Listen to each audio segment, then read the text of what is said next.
Hello, good evening. This is Dr. Carla Manning, CEO of the Equity Leadership Group. We are a school based diversity, equity, and inclusion consultancy providing support resources, systems, and strategies to K 12 educators and school administrators. For more information about what we do and how our services can serve the district, can serve the needs of your school or district, be sure to visit www.equityleadershipgroup.com. So we are here for a live this evening. Good day, folks. Good day. Welcome on in. Hello to everyone out there. And so for tonight's live, I'm excited to share with you all some information and resources about how educators can take action in order to support this idea of teaching the truth. Okay, so I came across this email from the Zen Education Project, and the Zen Education Project has been a phenomenal organization that has always believed in, supported, talked about, and advocated for the teaching of accurate history, for the teaching of history that teaches the truth about the history of racism, sexism, and oppression in America. And so the Zen Education Project has always been sort of on the front lines with this work of what they call teaching people's history.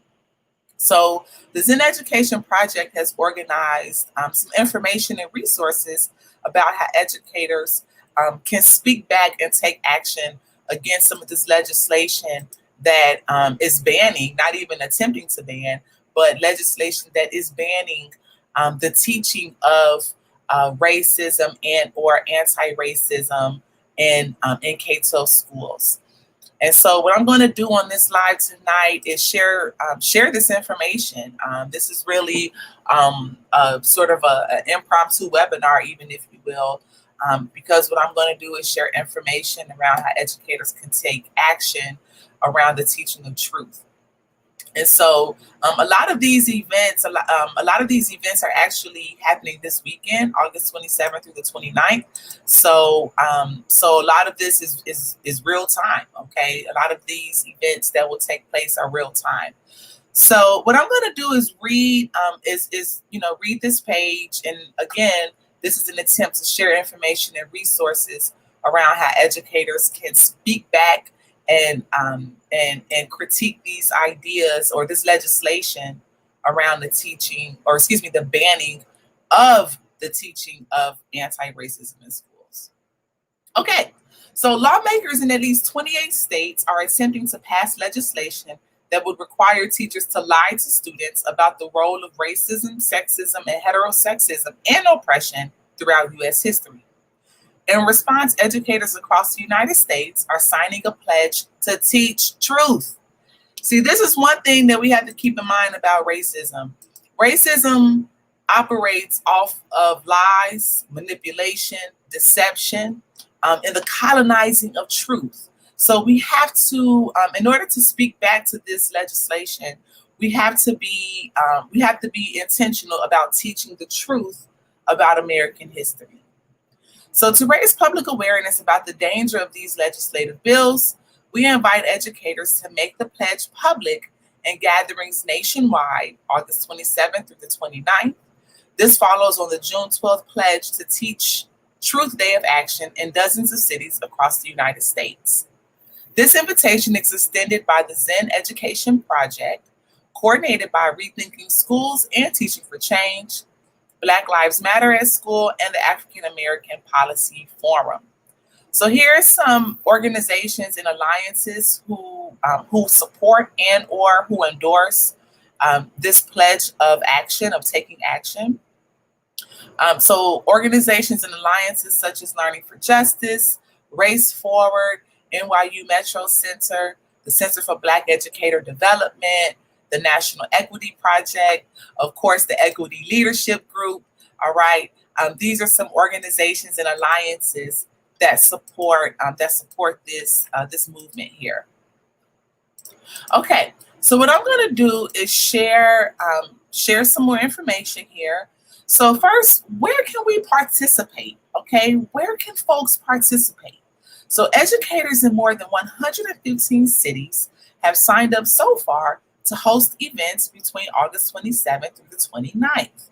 So cities such as Montgomery, Alabama, Anchorage, Alaska, Mesa, Arizona, Bay Area, California, Compton, Los Angeles, and Washington, D.C., Decatur, Georgia, which is outside of Atlanta, Georgia, Chicago, Illinois, and Baltimore, Duluth, Minnesota. So folks literally all over the country, Kansas City, in New Hampshire, New Jersey, in New York, of course, Albany. All right. So folks are really organizing themselves to speak back against this legislation.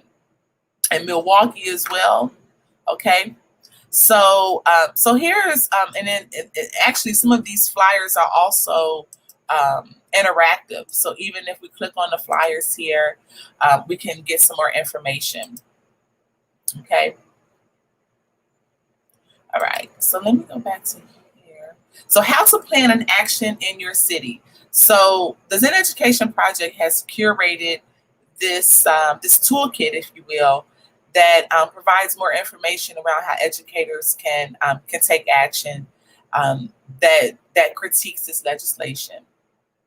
Okay, so one of the first things that folks can do, if your city, if you look on here and if you see that your city is not represented, perhaps you can be the person, if you're interested and available, perhaps you can be the person to organize an event.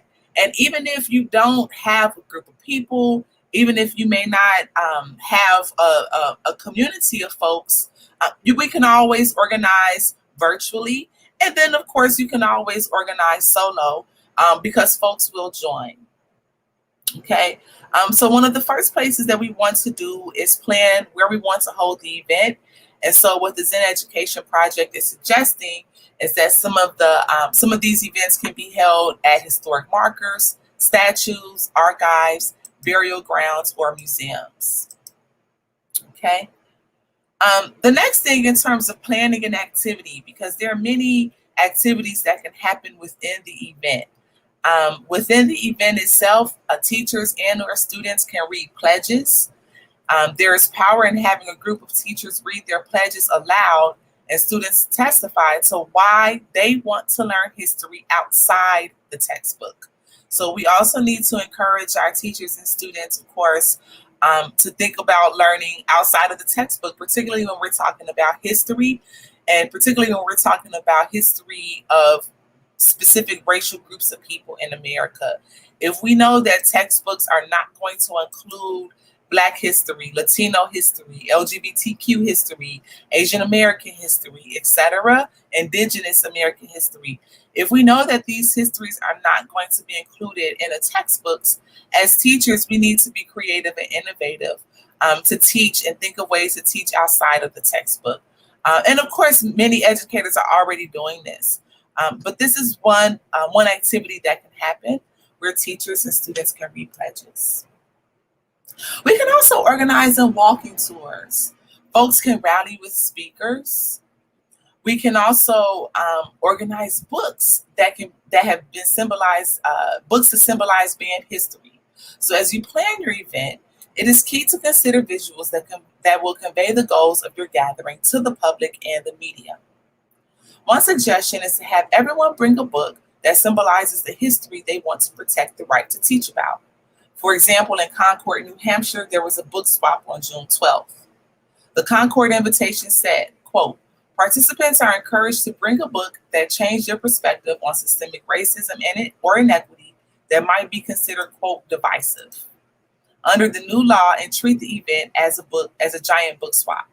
Attendees will be welcome to place their book on the Capitol steps, and at the end of the event, anyone who brings a book can pick a new one. We can gather at history sites countywide. Folks, of course, can organize virtual teach-ins or virtual town halls. Another way that educators can show support of taking action to teach the truth is, of course, by sharing information, right? Spreading the word, sharing resources about what action looks like within your particular community, And then, of course, just spreading the word about specific events that might be taking place. We can also secure sponsors and invite local organizations to endorse or join action. So there are many groups, civic organizations, alliances, councils, advisories, advocacy groups, social justice groups that can endorse this walk of action. Okay.